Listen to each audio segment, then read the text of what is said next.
Welcome everyone to this brand new edition of 5RoundMMA. My name is Alex Ramirez alongside my co-host Albert Cita. Thank you all for tuning in this week, whether it be on an audio platform, Spotify, Podomatic, Apple Podcasts, wherever you get your podcasts available via audio form. We're on there. Or if you're watching our lovely faces on YouTube, thank you so much for tuning in this week. Got a lot to talk about in the world of professional wrestling and mixed martial arts. Action-packed show. And as always, this week's show is brought to you by Foxhound Fuel. Train hard, stay sharp with their 3 excellent workout powders. Got a pre-workout, during workout, and post-workout formulas for you to be on tip-top shape. Use promo code 5MMA. That's 5MMA for 15% off your order at foxhoundfuel.com. And also Wildbar, nutrient-dense, flavorful, non-GMO, keto, paleo-friendly, 100% natural bar ingredients to help you feel full. When you're working out, man, you want to eat healthy, you want to eat right. You don't want to get scales to go any other way. You want to kind of stay up to date with your health. Check Wildbar will do that. Use promo code 5RoundMMA15 for your 15% off code. That's 5RoundMMA15. That's spelled out just like our show, 5RoundMMA15 at wildbar.co.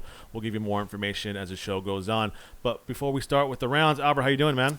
I'm doing good. I'm not hungover for Memorial Day, even though if the people that try to watch the live Twitch feed, the Stone Cold Brewskis got to us. Yep. It took me out. As soon as I got home, bro, I was out. I was out like a rock. Yeah, so we did do a live Twitch party streaming the Double or Nothing. But get this. So we had the Stone Cold Brewskis. Yep. I was tore up. Mm-hmm. Played basketball the next day. Luckily, I had my Foxhound hydration. I remember I said the hydration I was saving the hydration. Oh, thank God I saved the hydration. Came in the clutch. Yeah. Foxhound Fuel. I'm not kidding you, dude. I was cramping up. And then I started drinking the Foxhound, the hydration one.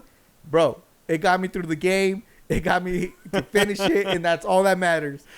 Yeah, again, if you're out there, man, use promo code 5MMA. Save yourself 15% at foxhoundfuel.com. We got a pre-workout, a during workout, and a post-workout to help you get pumped, stay active, and recover. Again, it's foxhoundfuel.com.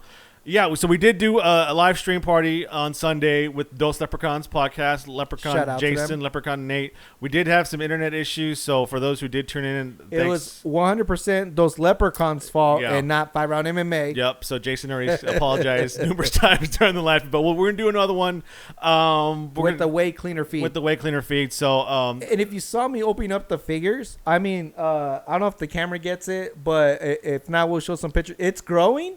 And it's starting to look like something. I don't know if you see. I got Kenny in the middle. Got the Bucks doing the Bucks pose. Yeah. And I got Chris back there cutting a promo. Yeah. So it's coming along as we do these live watch parties. I'm opening up my figurines and I'm starting to. You know what? I like it, but you know what? As it's a little AEW heavy, bro. Where's the WWE figures at? I haven't seen Where's Bobby Lashley, Drew McIntyre, seen a big dog. Sheamus? For Roman Reigns. For sure, I'm going to get the Macho Man that comes with the little creamer cup. So that'll probably be one of my first WWE figures, brand new spanking that I'm going to get. I did have a bunch of WWE ones, but I couldn't pass up on the money. People were asking were too much. For the ones I had, people were asking too much. I had to resell them. You're one of those resellers. Okay, yeah. That's cool, man. But yeah, again, thank you all for those who tuned in to the live feed this past weekend. Do appreciate it, and do we apologize for the buffering on that one. We'll get that straight next time. We're going to do more of these watch parties, so you guys have to watch these events alone. These are always better in groups, but, from all over the country, we want you guys to join in, talk about it, let us know your thoughts as it is happening there. So let's get started with round number 1. Right now, since we're on the subject of AEW Double or Nothing, timer here. Let's have a recap of results, and of course, we go by the Dave Meltzer 5-star rating. We're not doing the opening as a whole. Real quick, give me your star rating, real quick. The pay-per-view as a whole, out of 5 stars, Dave Meltzer's rating system. I'm gonna say a 3.5. 3.5. 3.5. I'm gonna go with 4, but it was just way too long. 4 hours is way too long. It needed a little bit more bite to get that 0.5 out of me, I think. Yeah. There was a couple matches. I mean, there was individual matches that were close to 5 stars, if not 5 stars. But the overall product, you know what it is too? I think I get jaded from WrestleMania, where I kind of want WrestleMania in AEW, and this is what, and I take Double or Nothing as their main big show of the year. Some people might say it's All Out. I tend to favor Double or Nothing since it was their first show. So first official show. Yeah, so I'm rating People forget All Out was like a weird mix of Ring of Honor and New Japan. And so I'm rating it as that instead of being just a regular pay-per-view. Yeah, and I think what sets WWE apart from every other organization that's come along since their dominance is the ability to put on a spectacle. Yeah. WrestleMania feels like WrestleMania because of the stage, the production, the celebrity involvement, and also the wrestlers debuting new gear and treating it like WrestleMania. Granted, they have a 30-year advantage of AEW, but you can make it special by treating it that way. This is Double or Nothing. This is our biggest event of the year. We're going to go all out on the stage. We expect all of our wrestlers to come out with new gear if they can afford it. You know what I mean? We're going to do as much as we can for a celebrity presence to make it feel as big as possible. Granted, the AEW is just starting out, but I get what you mean by having that spectacle feel. Exactly. And not just having a bunch of matches and thinking that's going to make up for it, right? Yeah. Let's go individual match by match. The pre-show, which should have been longer, I think, and the main show should have been shorter. The NW Women's Title, Serena Deeb versus Riho. Good match, I guess, right? Overall. Yeah, it ended with a submission. It was a solid match, but it's hard for Serena and Riho not to have a bad match. Yeah, and it's also, I guess this is a working relationship with Billy Corgan and Tony Khan. Yeah. I guess we'll feature your women's title, but on the preview show. Yeah. Or the buy-in, whatever they call it. Again, nothing. I mean, it was a solid match.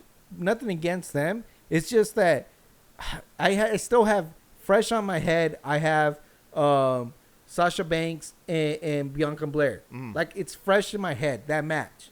Yeah. So, like, it's still, like, when it comes to the women's division, I'm still kind of in that high of seeing such a spectacular match that even this one was good, but, like, they set the standard, I think, a little bit too high for me to forget what I just saw not too long ago. Yeah, and we opening match of the card.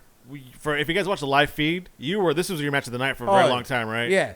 And we actually made compliments to whoever booked this match because they had started off hot with Hangman Page versus the Machine Brian Cage, and right after that, it was the AEW World Tag Team Titles, the Young Bucks against perfect booking. I mean, it got the crowd hot. Yeah, against Team Sloppy Joes. It started out very, very hot. So kudos to whoever booked this match because it was super hot.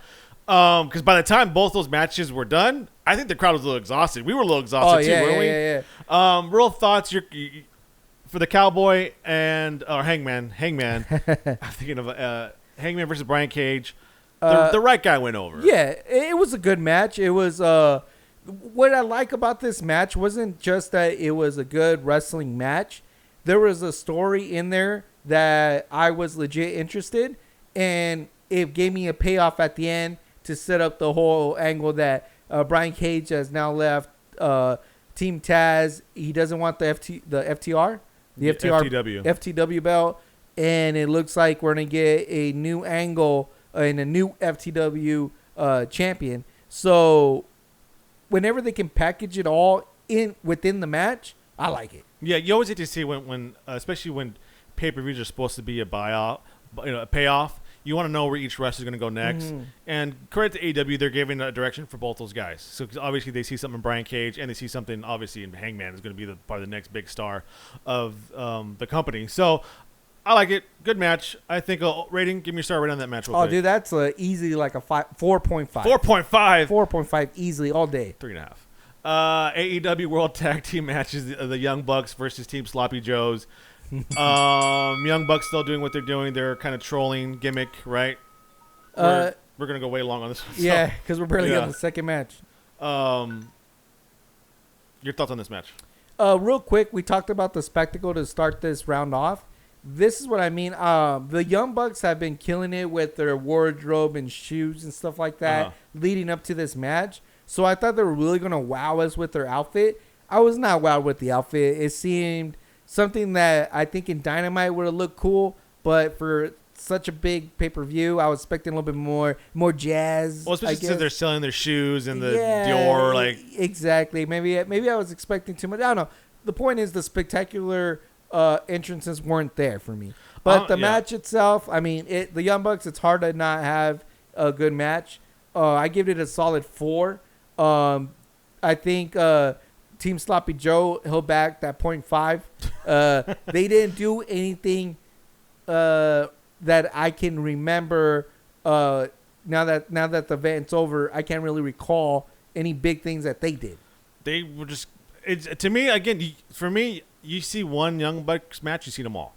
Are they athletic? Yeah. Can they do awesome moves? Yeah. Can they know how to play to the crowd and get those pops? Yeah. But as far as jaw dropping, oh my gosh, this is the most innovative thing I've ever seen in my life. Look at we're reviewing something special. No, because I've seen it 20 times already. And maybe I'm jaded by it now or what? I don't know. But yeah, for me, 3 stars. Casino. Honestly, if you want to talk about this, I don't. I think these battle royales are completely overplayed by AEW. Yeah. I don't understand why they keep doing them. I think this whole Joker card. Here comes the suits. I don't mind the way it works. It's just like you said. It is played out though. It doesn't make it as special when it should be special. Mm-hmm. 2 things though. No, nothing against Leo Rush because I am a fan of Leo Rush. I ordered his shirt when he had that special for $4. I still haven't gotten it, bro.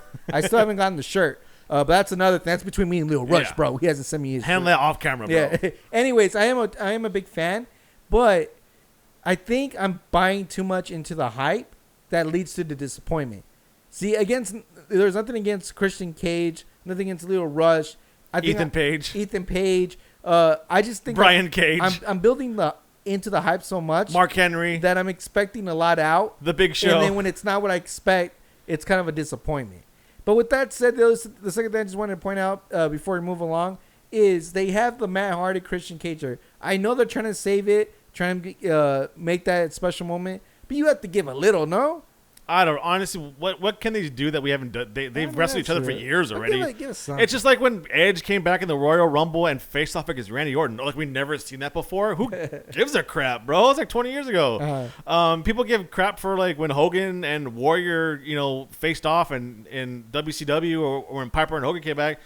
But yet the AEW does it and like, oh, it's Matt Hardy versus Christian. It's gonna happen. Anyways. We got I don't care about this match, so and Anthony Gogo. I don't care about Cody Rhodes. It was not a good match. The best man Miro versus the Myrtle Hawk monster. We're kind of seeing after the first 2 matches is kind of forgettable, right? Yeah. And it's just how they booked it, I guess. But it was a good lead-in, and then I just think they didn't deliver. We talked about this last podcast, how this could probably steal the show, and they just didn't. To me, they didn't work good together. Not enough to, again, wow me. Yeah, I think it's just 2 big guys who are used to having everybody sell for them.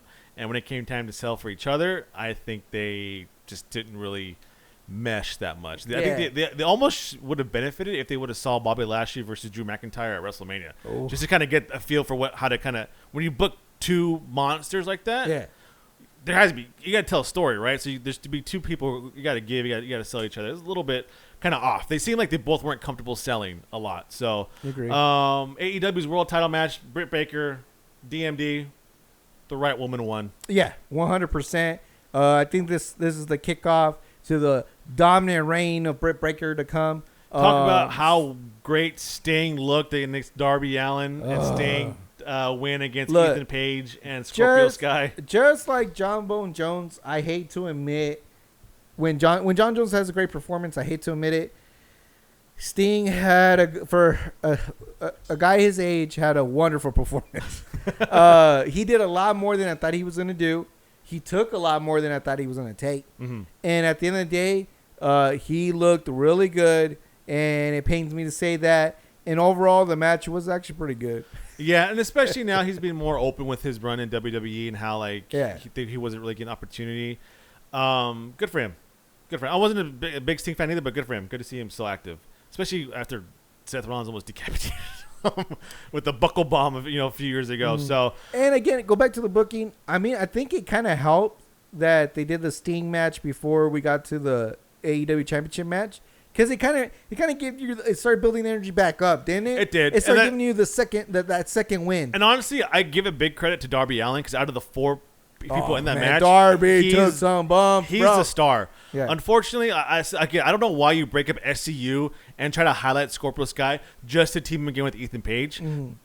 Ethan Page and Scorpio Sky as a tag team, they are worth more individually than they are worth together. 100% agree. All ego Ethan Page. They should just stabled up, but still wrestle singles. Yeah, so they need to be on their own, especially if you're going to build up that sort of like TNT division. Because I don't think Ethan Page or Scorpio Sky are going to challenge for the title anytime soon. And obviously, you have a former TNT champion in Darby Allin. Doesn't Sting have the brass ring? Doesn't that guarantee him a shot? Does he? I don't know. I haven't been paying attention to what Lance Archer and Sting were doing. Co-main event, or one of the co-main event, AEW World Champion Kenny Omega comes out with all the belts, looking glorious. Against Orange Cassidy and the bastard Pac. And that bastard. I almost have to go back and rewatch this match. I think I missed so much of it because seriously, it was just so action packed. Yeah, there's a lot going on. I think it was guaranteed this was going to be a good match. It was like, there's no way this was going to be a bad match. And even though I would prefer this be a singles, either or being Pac or Orange Cassidy, I don't care which one you can fit. I knew it was going to be a good match. And they delivered. I mean, I saw a little bit. The false finishes to a T. It was good. I mean. So let me ask you this, kind of the outcome. I mean, because we could talk about the match itself. But now that it's done, we already know Kenny Omega is a main event player everywhere he goes. Yes. We know Pac is a main event player everywhere he goes. He's going to be a main event here. Basically wherever he wants to go and what he's willing to do, he could, be the champion of any company. It's smart enough to book him that way. After this performance at Double or Nothing, is Orange Cassidy now a main event player? No. Anywhere he goes? Can he go and be booked in NXT and be champion? Can he go He can be champion, but he is not the guy. You know what his run reminds me a lot of is Mankind. A guy that it's hard. Like, I don't think you can find a fan that doesn't like Mankind. And or at least appreciate what he does. Yeah. He was a popular character, held the belt, but didn't have a long reign. Was never much of a contender, multiple times. And there's a reason for it. I mean, I just see Orange Cassidy the same way where I get it. Everyone likes him. Everyone appreciates what he contributes. I just don't think he can carry a company. Do you think like seeing that kind of gimmick week after week? And exactly. Like it's almost like the Abyss too. Remember the Abyss? It was cool to see him, but he can get played out real quick. Yeah, and then TNA just kind of just put him on fire and put him with the thumbtacks after a while. It's like, dude, like after a while, like he was booked so strong, and then he just never won again. Yeah. So not until he got with the decay recently towards the end of his career. But yeah, I get what you mean. I still think he needs to probably have a couple of strong matches without the likes of a Kenny Omega and a Pac, and see if he could really carry Chris Jericho carry a match just him alone and see what happens. I agree with that. And then the Inner Circle in the Pinnacle. First of all, cool entrance. The Inner Circle diving. That was cool. I like that. The wire coming down. Other than that, I was not a big fan of this match. I have to agree. For me, I was just kind of checking out. It seemed a little too staged with the whole, And it's funny because, Urban Meyer and then Conan. Yeah, but if it was gonna be that stage, and I hate to be that guy, but why didn't they just make it cinematic? Go full cinematic. Yeah, if it's gonna be that stage, you get me? Like having Sean Spears already sitting down at the chair, waiting for him. You might as well should have went over the top and make it all have Sammy Guevara dodging different camera angles. Yeah, dodging chairs being thrown at him, doing backflip off. You might as well go all the way. As much as I heard on social media how much people liked it, I was not a big fan. I like that they gave Sammy the guy to pin to get the win. I like the entrance. The match itself was whatever, bro. There was nothing there that I was really like popping for. Yeah, I think if this is gonna go down as out of the two, it's definitely not the best. Yeah, it's not the definitely best. The first one was better. What's this match called? And I agree with those. I agree with those leprechauns. If they would have put Tim Tebow in this match, I think I would have popped more. That's a celebrity factor. I mean, you got Urban Meyer, but I don't know who he was. Yeah. I don't watch football. But I know who Tim Tebow is. Exactly. All right, that's it for round number one. We're going to come back and talk about more professional wrestling and more that kind of ties into AEW and the more this opening the forbidden door is being talked about now, within the internet wrestling community, and what it means for, the big dog in the yard, WWE, and what they're willing to do and what they're trying to do in opening this forbidden door, working with other organizations. Don't go anywhere. That's coming up next. 5-Round-MMA. Welcome back. Time for round number 2. So aside from AEW's Double or Nothing, one of the biggest kind of stories that were reported or leaked, or I don't know what you call it, whenever, pretty much how the internet wrestling community works is Dave Meltzer releases his newsletter, and then everybody kind of, sucks on it, and then they kind of spit it back out to their website. So once Dave Meltzer releases stuff, and then everybody goes go out. And one of the stories he did report last week in The Observer was that WWE and New Japan Pro Wrestling were in talks about March or April about possibly, kind of, maybe, somewhat, sort of, kind of, maybe, thinking about working together. And that sent everybody freaking crazy. Everybody was freaking out. Like, how can this possible? What's going on? Even the wrestlers got into it.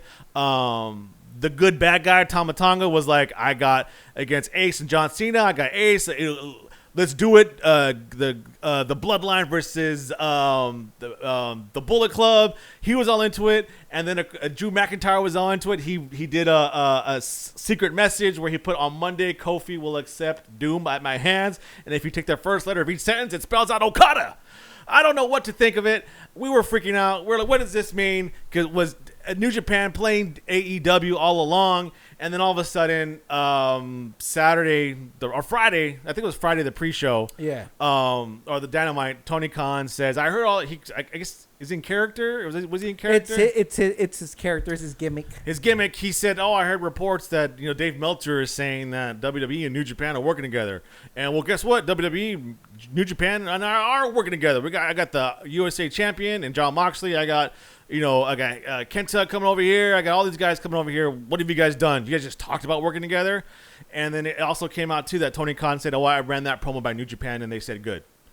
So I don't know who's being worked here. If this is Meltzer and Tony Khan working together to stir the pot. Was New Japan and AEW working together to make WWE seem like they had a shot? Or what? So give me your thoughts first on if this is a big work by Meltzer, New Japan, and Tony Khan, or and then your thoughts on possibly WWE and New Japan working together, if that's even legitimately happened. So what we're being worked? Yeah, the only people being worked here is us. Like always, the fans are the ones being worked, bro. I honestly think Tony Khan and Dave Meltzer are really close and are exchanging emails very constantly. Text, bro. You're talking about, not emails.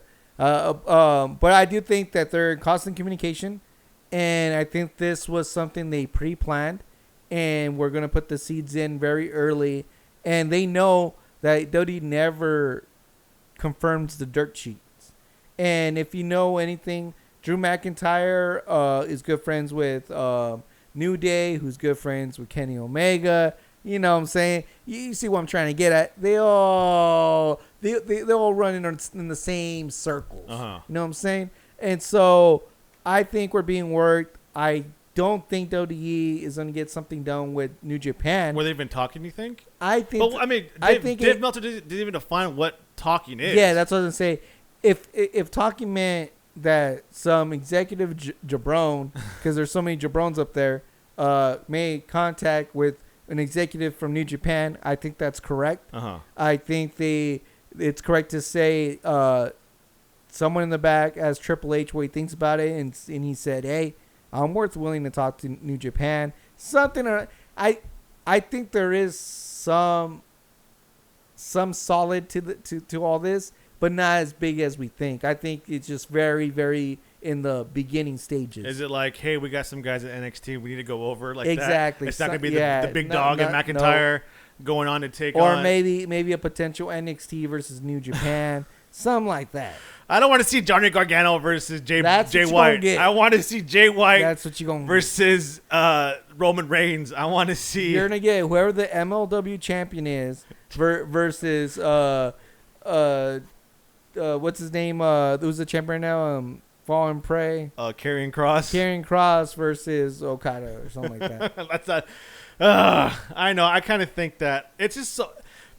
I mean, looking back in the past, WWE has always done business with people. I think they kind of forget, especially like with these revisionists. People forget that WWE kept ECW in business for a long time. Yes. They gave them money for Paul Heyman to run the show, and then in exchange, we'll send talent back and forth, or we have first dibs on a lot of the guys who when their contract comes up. They've also done stuff for Japan in the past, but to the extent that fans want these dream matchups, I find it kind of hard for WWE to kind of be on board with that, especially unless they get all the rewards. Because I think people forget, like, they're a publicly traded company, and do the investors want Roman Reigns going to Japan and losing, or you know what I mean? Like, do they care, or is it good for business? Will it make revenue? So there's so much that factors into the WWE's decisions to then just say, hey, let's book the best matches for the fans, because you know what? As they answer to the fans, but they also answer to a board of investors as well. So I think people forget that. And it's not just, Tony Khan, who owns AEW and can do whatever he wants. It's not just how it was. It's more, the buck stops with Vince McMahon, but Vince McMahon reports to a lot of people because, it's an investment. So as much as I can dream, I don't see any happening as well. I do think it was a little bit of a work. I don't know why Meltzer would report that, especially there's nothing to report, basically. Like, if you're going to report a phone call happened, you reported a phone call happened or a couple phone calls happened. If anything, it made their new executive, Nick Khan, look bad, look like goof. Like, hey, Nick Khan's trying to work, but he can't get anything done. Why even report that? I mean, this guy's just barely started on his job. You're already kind of giving him crap already. So, but this is coming from a guy who loves Meltzer. I love Meltzer. So, The Dirt Father. The Dirt Father, Dave Meltzer. That's it for round number 2. We're going to switch gears and talk about MMA. This round is specifically for Jason of the Dos Leprechauns podcast. We're going to talk about his favorite fighter, Diego Sanchez, coming up next. 5-round MMA. Welcome back. Time for round number 3. So the best news possibly, I've heard this year happened when Diego Sanchez dumped that jabroni leech Joshua Fabia, or whatever I don't even know his name is, the guru, whatever the guy was, who was just a complete creep in my book. And he dumped him completely. He said, I'm no longer doing business with him or whatever. I'm going to, do what I got to do to, write everything. And then when Dana White asked, we told him, hey, now that Diego Sanchez dumped this dude, this loser, is there a possibility Diego to come back, get that farewell match that he's so rightfully earned as being the first Ultimate Fighter, being a pioneer for the UFC? Dana White said, I don't know, but my phone call's open. Diego can just call me. Yeah. Your thoughts on one, Diego dumping that loser, Josh Fabia, and then 2, do you think Diego will ever come back, and should he come back to the UFC for that final farewell fight? Well, yeah, it's hard to ignore all the experts and when they break down what he was technically doing with Diego and ignore that fact that it was complete bullshit, That Fabio guy, right? Yeah, the Fabio guy, like, especially the training methods, stuff like that. None of it made sense at all. And it did remind you of that, like, weird, like, cultish thing. So, good thing's gone. Again, we've talked about, like, what Diego means to us.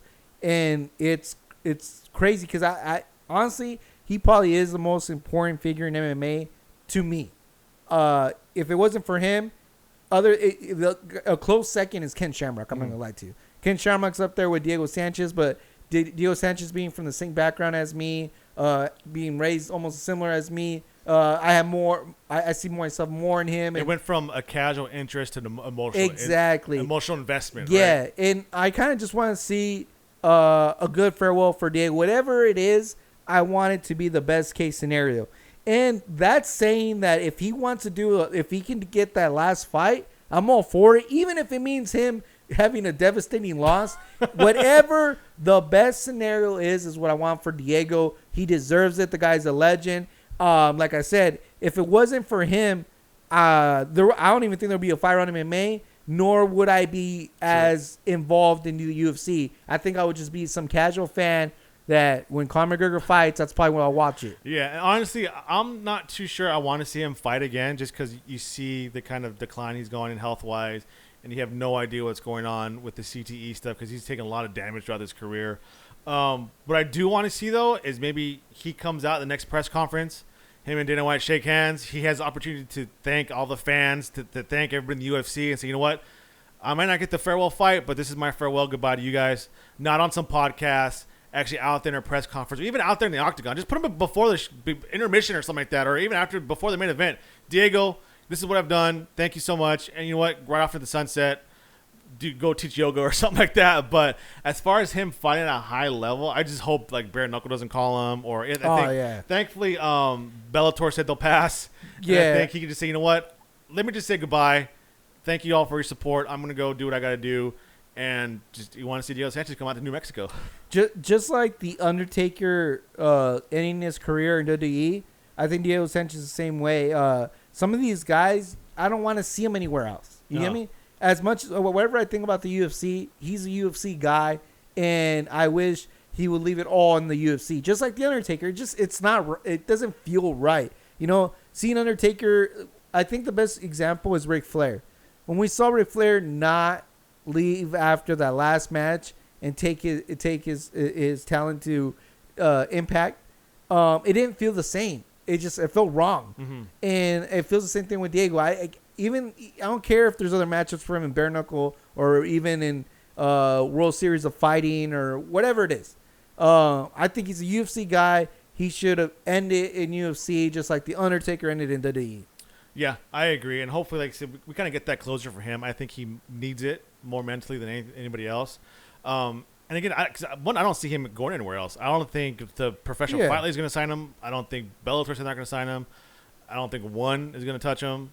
And hopefully, I mean, you just never know bare knuckle. It seems like they don't care. They'll throw money on anybody. Like, this is it. Hey, man, just give me a press conference or let me come in. Let me say 5 minutes, my piece. Squash the beef, whatever it says. Like Dana White says, I'm just a phone call away, man. Hopefully, he reaches out there and, like, Diego, because his speeches are always entertaining. Yeah, I think the Ultimate Fighters rebooted this week. The official first Ultimate Fighter. I don't care what you guys say about Forrest Griffin. He was the first match finder. He is a first Ultimate Fighter winner, and he's outlasted all of them. So hopefully Diego, and like I said, hopefully we never hear from this Fabia guy ever again. He just disappears and does whatever he does. So Diego made the right step. Hopefully he can kind of clean up his whatever he's got to do business-wise and kind of get that final farewell in the UFC.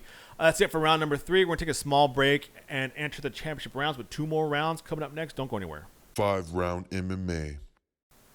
Welcome back. Let's enter the championship rounds. Now these 2 rounds are brought to you by Foxhound Fuel.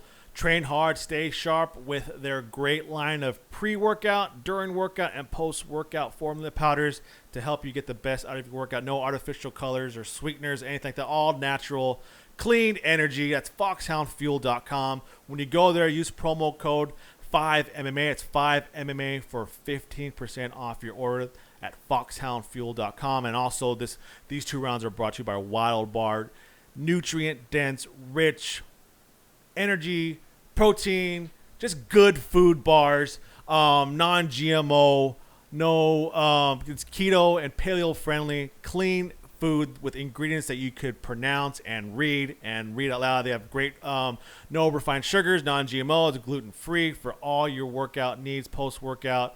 Again, it's natural food. Go to wildbar.co and use promo code 5RoundMMA. It's FIVE round MMA 15, 5RoundMMA 15 for a 15% off your order at wildbar.co. And a big thank you to both of them.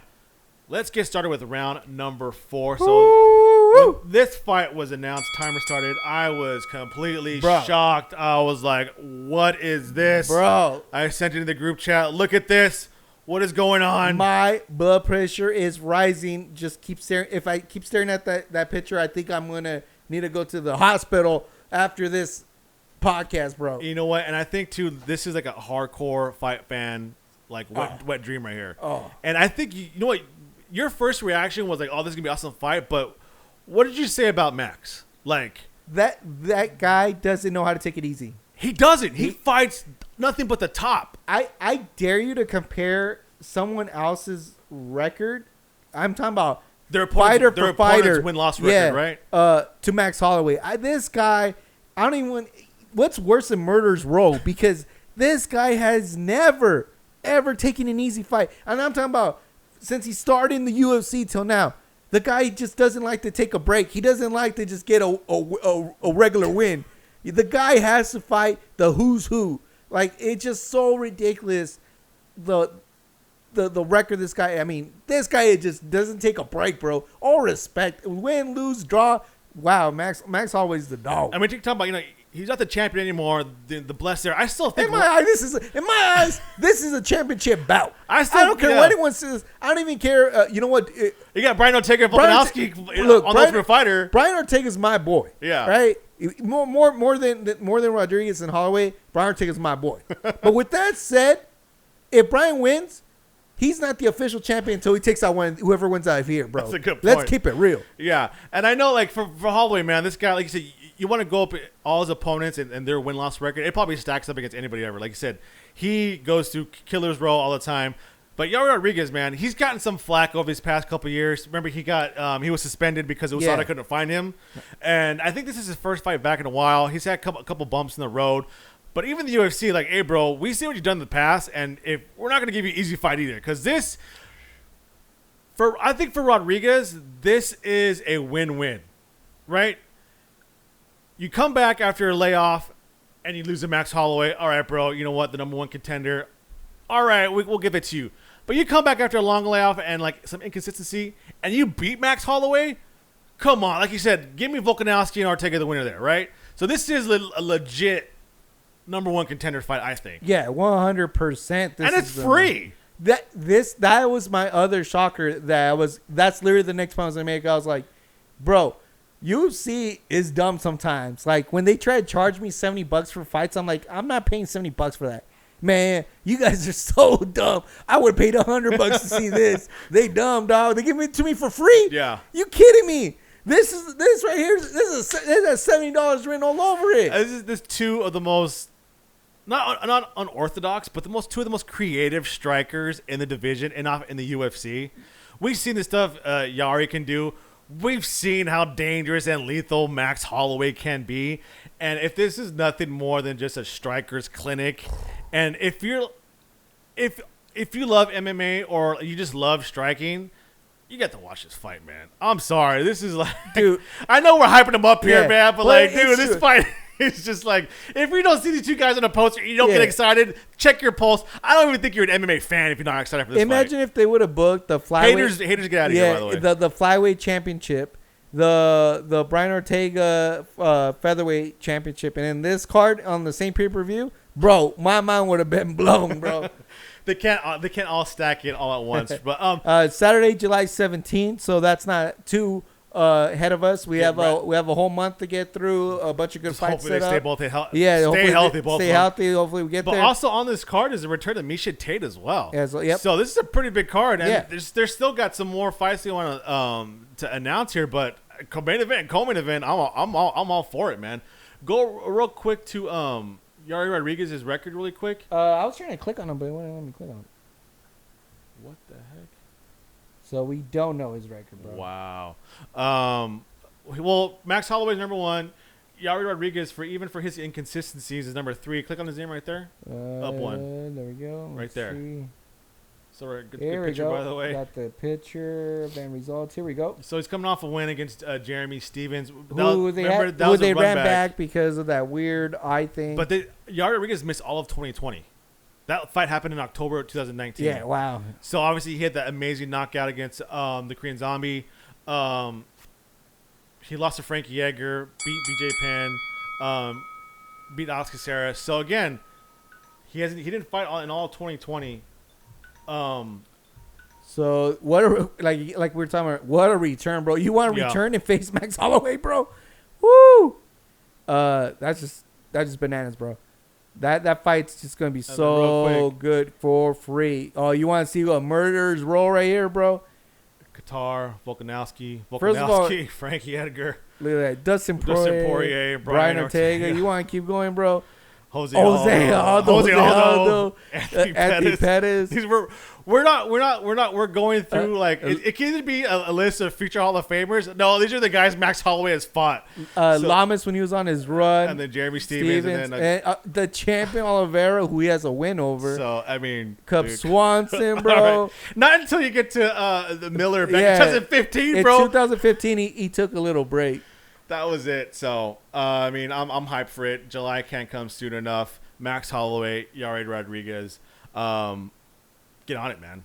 Yeah. That's it for round number 4. We got one more round coming up. Don't go anywhere. We're going to talk about the Paul guy, one of the Paul guys, coming up next. 5-round MMA. Welcome back. 5th and final round. So it was announced this week. Tyron Woodley is going to take on Jake Paul. And then Jake Paul. Jake Paul, right? Yeah, and we're going to the most official thing we can find, which is TMZ. It has a interview, if you want to go check it out, with Tyron Woodley, saying he's pumped about it and pretty much acknowledging that he is fighting Jake Paul. So when Showtime, baby. When Jake Paul knocked out Ben Askren, we kept saying Ben Askren's not a striker. Uh-huh. He didn't really represent MMA. Yep. Or wrestling. Okay, so you've been training boxing full time for how many months? You beat a guy who's a wrestler who's never known for his striking. Put him up against a striker. We'll see how it is. Whether it be an active boxer, a former boxer, or even an MMA guy with striking abilities. Mm-hmm. Tyron Woodley is known for his striking abilities. Used to. But, I mean, this dude hasn't won. I think he's lost like 15 straight rounds, I think. Yep. He's no longer part of the UFC. He's done, right? Officially cut. Yeah, I think he finished out his contract, was not renewed, so let go. Is a former champion, knocked out Robbie Lawler, has some pretty nasty highlight reels in his knockout. But, man, I want to say as an MMA fan and as a person who just doesn't really care about the Paul brothers or any type of influencer whatsoever. Like, in my opinion, if you're an influencer, then you are probably just a waste of airspace. Like, you're not doing anything good for anybody but yourself, right? Uh-huh. I think you could pick somebody else to represent combat sports athletes, I think. Am I kind of underwhelmed by this? Are you underwhelmed by Tyron Woodley versus Logan Paul or Jake Paul? I'm underwhelmed, but then after the whole GSP debacle that came out, there's no way they're going to get a current fighter. There's no way. Because honestly, what would made more sense to me was Gilbert Burns, who was the one that pieced up Tyron Woodley to begin with. So someone like that would make more sense if you were looking for a striker, or Usman obviously would be the obvious choice. But the problem is UFC's not going to do it. They're not. They're active. They're not going to give one of these active fighters. They're not going to do that no more. No way. So it has to be someone that's played out their contract, and Tyron Woodley fits the bill. I don't think we're going to get a true representation of an elite striker in MMA facing a celebrity boxer and Jake Paul. You're not going to get it. So I think, sadly, you might get the same result as Ben Askren here, just because Tyron Woodley did not finish. It's like giving someone Chuck Liddell at the end of his run, but give Chuck Liddell. I actually heard that they tried to get Chuck Liddell, and he said no. Good, thank God. But I'm just saying, but if you get Chuck at his prime, I'm talking about when he was dominating, beating Tito, whatever. Yeah. I think you'll get a good assessment. But you get the Chuck Liddell after Rashad Evans and Rich Franklin. You're not gonna get the what you think is the matchup that you're trying to sell. Yeah, I almost think that, but like it's almost like they found like a niche now. Like they know that MMA has a passionate, hardcore fan base. Yeah. So where they're gonna try and go after all these ex-fighters just to dig more in the MMA community. I think they've already made a mockery of boxing, and they don't care. That's why they're not gonna pick a former boxer, because the boxing fans are just so dead and they know it's not gonna happen. He's not gonna fight like a Canelo or even like a Mayweather's in that.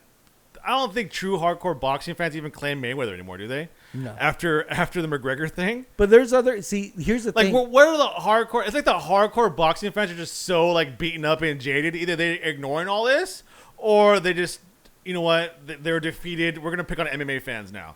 And here's the crazy thing. It's not like they can't go and find boxers that are equivalent to these MMA fighters. There's people like Miguel Cotto, who has finished his run as a boxer. They can get Miguel Cotto. They can get someone like Victor Ortiz, who it's pretty much been done with boxing ever since. But there's other boxers in that weight category, or can make that weight category that Jake Paul's in, that they can get that's similar to MMA, but they don't do it. That's because they know, right? They know. I mean, the day I hear him now, it's like, you know what? I'm going to scrap with Miguel Cotto. Someone with a name that just, they were an elite boxer and isn't over 60.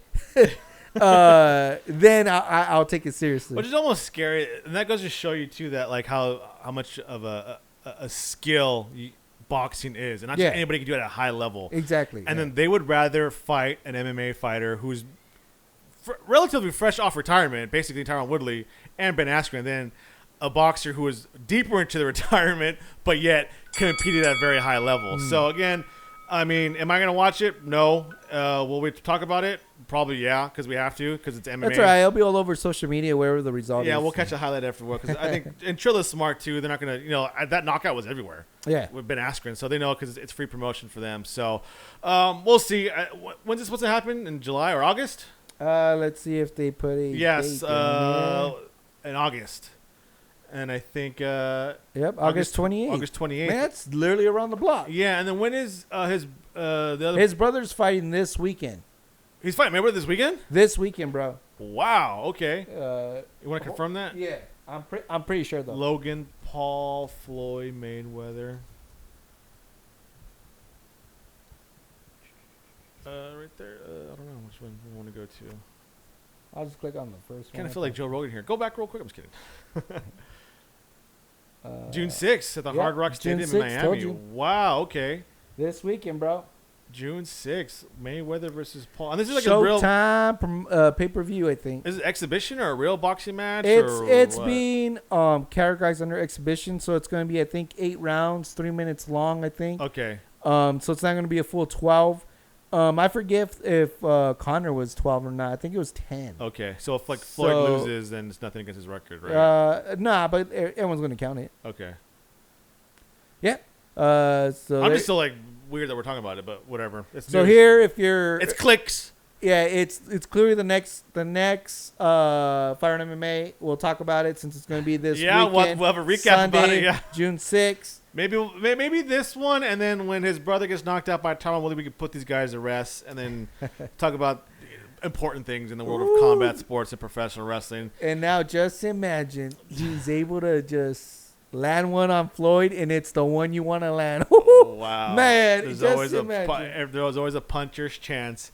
That's it for this week's show. I want to thank everybody for tuning in. Make sure to keep up to date with us on social media. We're on Instagram, Twitter, and TikTok, all at FiveRoundMMA. It's FIVE Round MMA. Please visit FiveRoundMMA.com, and also subscribe, like, comment on our YouTube channel and all of our episodes here. We got about 8 years worth of back episodes, interviews, and also amateur fights in the camo division and professional fights as well in Southern California.